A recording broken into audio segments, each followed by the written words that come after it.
Getting started with creating video content can be a daunting task, especially if you've never created an effective video before.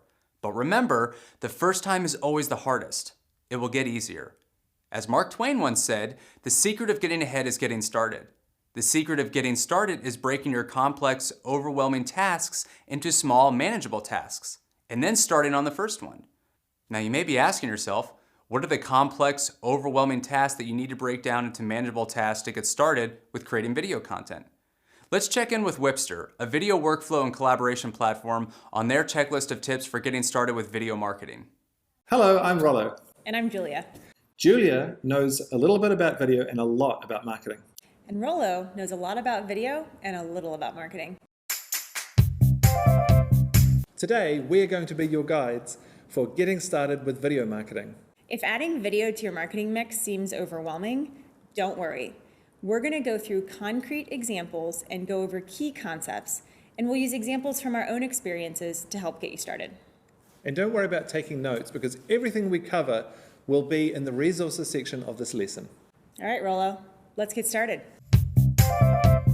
Let's start by knowing your audience and the types of videos that will work best for them. Start by clearly defining the persona of your audience.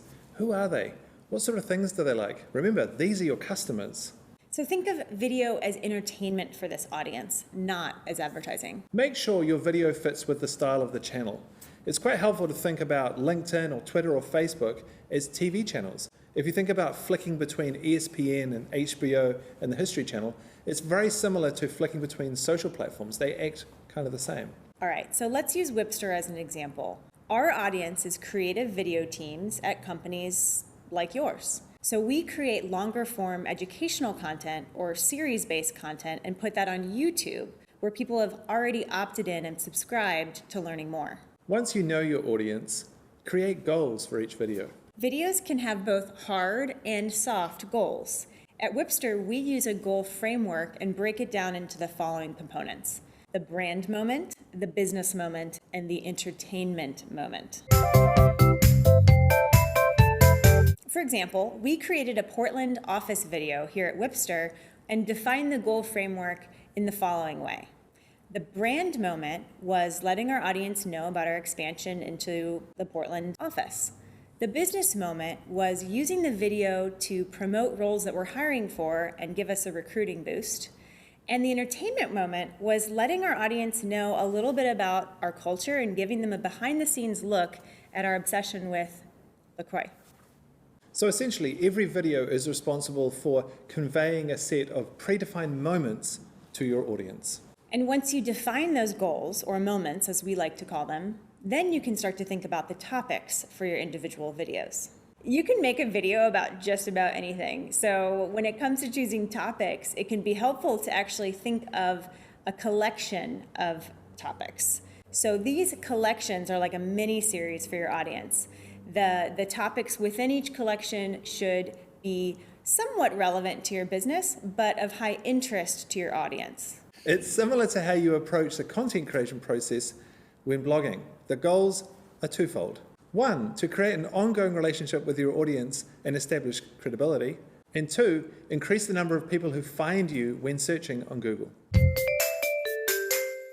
All right, so let's look at an example here at Whipster. So at Whipster, we're a video feedback and collaboration platform. I know we're getting a little meta here, but our audience is actually video creatives and video marketers, much like yourself. So our collections need to speak to the interests of these two key groups. So we have a collection at Whipster called Making Video, and this collection really serves the needs of our video creatives. We cover how-to tips about video editing, video hardware, video software, and stay up to date on trends so that we can share them with this audience. The title for your topic should be based on what people search for in Google, so they can find it organically. It's a good idea to pair your video with a blog post so that you can maximize your reach with your audience and also increase those search rankings. Blog post! In fact, we'll have some examples of this in the resources section to show you what we mean. All right, once you're regularly publishing videos, you're going to want to start to take a look at the analytics of how they're performing. This is where you'll start to figure out who's watching them and for how long and how they're landing with your audience. Once you start to see the kinds of videos and topics that your audience is really into, you'll simply adjust your content strategy and do more of those topics in the future. Next up, who owns the video process at your business? In a lot of cases, the marketing team owns the video process, but who specifically is going to manage the team, the timelines, the calendar, all of the little pieces that are involved in making video? To figure out who's the best person to manage the process at your company, we've broken it down into key components that they'll want to be able to handle.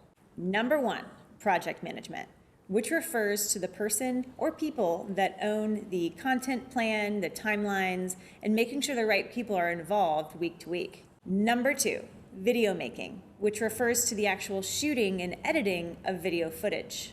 And number three, sharing, which refers to publishing, tracking the analytics, and actually communicating with your audience as they react and respond to your videos.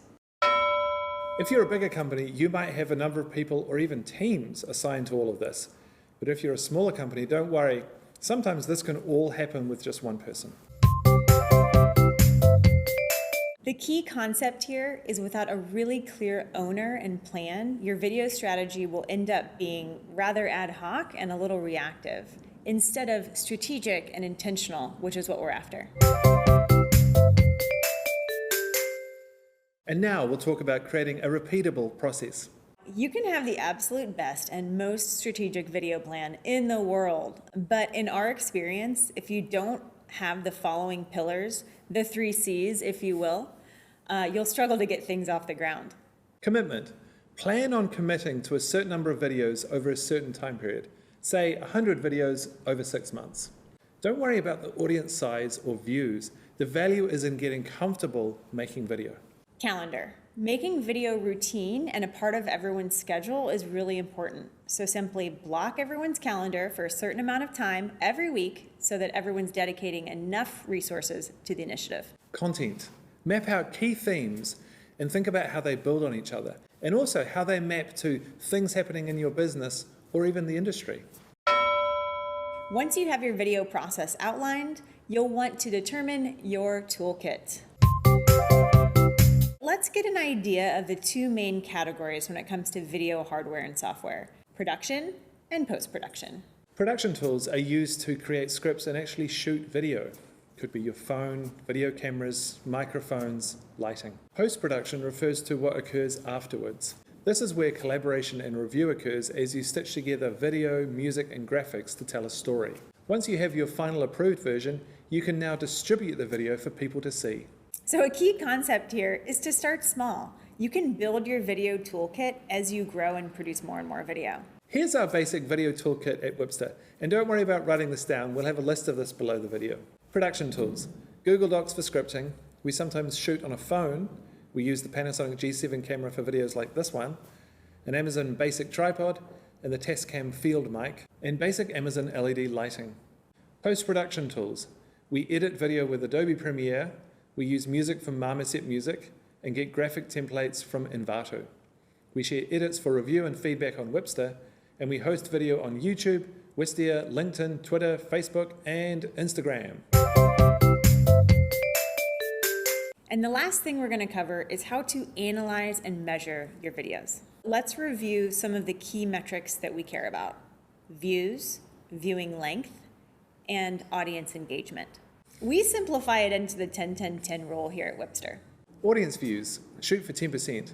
Of all the people who could have watched it, did at least 10% watch it? For example, if you had a targeted audience of 500, did 50 watch the video? Out of that 10% that watched your video, how long did they stick with it? Did they drop off after 10 seconds, or did they watch it all the way through? This is important because it lets you know if your audience is really interested in the content and gives you a better idea of what to do and maybe not do in the future. So a pro tip, particularly if you're using video for a pre-roll ad on YouTube, is to state the intention of the video at the very beginning. That way you can kind of filter out who would be interested or not interested in the content and not have to pay for the ones that aren't. Engagement. Likes, comments, shares. Did at least 10% of the people who watched the video feel like engaging with you?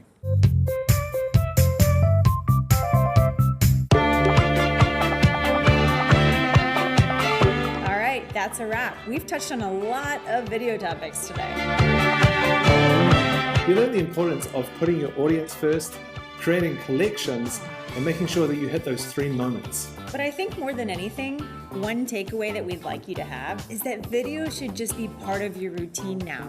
Simply commit to doing it daily or weekly and just keep on doing it. Take that first step of getting out there, even if it's just to one person, and embrace that positive and constructive feedback, because it's a journey and you'll just get better and better.